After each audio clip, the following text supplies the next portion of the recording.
राजस्थान की राजनीति में कभी कभी एक घटना वर्षों तक असर छोड़ जाती है। जन जीवन मिशन में जुड़े कथित घोटाले का मामला भी कुछ ऐसा ही है। जून 2023 की वह तस्वीर आज भी याद की जाती है जब किरोड़ी लाल मीणा के अशोकनगर थाने के बाहर जमीन पर बैठकर एफआईआर दर्ज करने की मांग कर रहे थे और उस समय इसे सिर्फ एक विरोध प्रदर्शन माना गया।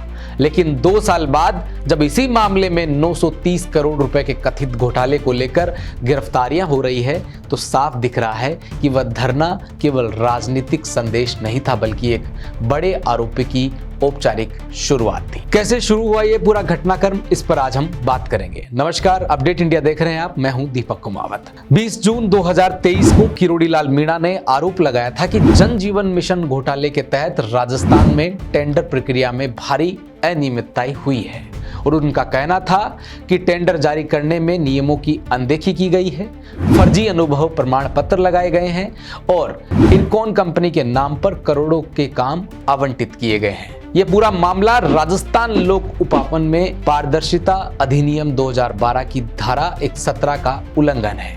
उन्होंने दावा किया था कि घोटाले की राशि 930 करोड़ से कहीं ज्यादा, यहां तक 20,000 करोड़ रुपए तक हो सकती है। जब पुलिस ने तुरंत एफआईआर दर्ज नहीं की तो मीणा वहीं धरने पर बैठ गए। धरना 2 दिन तक चला और प्रदेश की राजनीति का केंद्र बन गया। हालांकि लगातार विरोध प्रदर्शन करने के चलते किरोड़ी लाल मीणा को अरेस्ट भी किया गया था। उस समय की राजनीतिक स्थितियों के आधार पर अगर बात करें तो धरने के वक्त राजस्थान में अशोक गहलोत के नेतृत्व में कांग्रेस की सरकार थी। मीणा ने मुख्यमंत्री के उस दावे पर सवाल उठाया था जिसमें कहा गया था कि यहां पर शिकायत पर एफआईआर दर्ज की जाती है, क्योंकि उस वक्त सुर्खियों में था कि कोई भी मामले को लेकर अगर थाने में चले जाओ तो थाने में एफआईआर दर्ज हो जाती है। धरने के दौरान भाजपा के वरिष्ठ नेता राजेंद्र राठौड़ और उस वक्त के तत्कालीन प्रदेश अध्यक्ष सीपी जोशी भी अशोकनगर थाने के बाहर पहुंचे थे और उस दौरान भी हमने ये पूरा धरना प्रदर्शन कवर किया था। लगातार बढ़ते राजनीतिक दबाव के बीच पुलिस ने किरोड़ी लाल मीणा को गिरफ्तार भी किया, लेकिन इस गिरफ्तारी में मामले को और ज्यादा सुर्खियों में ला दिया। 2 साल के बाद में इसमें क्या क्या बदला है, इस पर भी एक बार निगाह डालते हैं। अब इसी मामले में एसीबी, ईडी और सीबीआई जैसी एजेंसियां जांच कर रही है। हाल ही के घटनाक्रम में 15 ठिकानों पर छापेमारी की गई है। दिल्ली, छत्तीसगढ़ और झारखंड तक कार्रवाई है। 10 आरोपियों को गिरफ्तार कर लिया गया है। करीब 20 लोगों के नाम इस जांच के दायरे में है और इस मामले में एक बड़ा नाम सामने आया है, वो है पूर्व आईएएस अधिकारी सुबोध अग्रवाल। उनके खिलाफ लुकआउट सर्कुलर जारी भी किया गया है। जयपुर और दिल्ली स्थित उनके आवास पर छापेमारी की गई लेकिन वो नहीं मिले। बताया जा रहा है कि कार्रवाई से पहले ही उन्होंने मोबाइल बंद कर लिया था और तब से उनकी लोकेशन किसी को नहीं मालूम। हालांकि जांच एजेंसियां और पुलिस ढूंढ रही है कि सुबोध अग्रवाल है कहां। अब आप सोचेंगे कि सुबोध अग्रवाल है कौन, तो एक नजर डालते हैं सुबोध अग्रवाल पर। 1988 के बैच के आईएएस अधिकारी हैं। मूल रूप से उत्तर प्रदेश के निवासी हैं। राजस्थान कैडर के अधिकारी थे।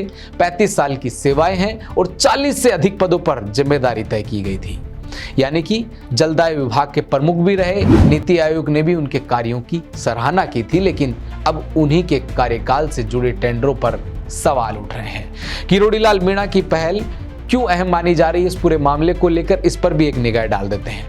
उन्होंने सार्वजनिक रूप से एफआईआर दर्ज कराने की मांग की थी और थाने के बाहर धरना देकर प्रशासन पर दबाव बनाया था।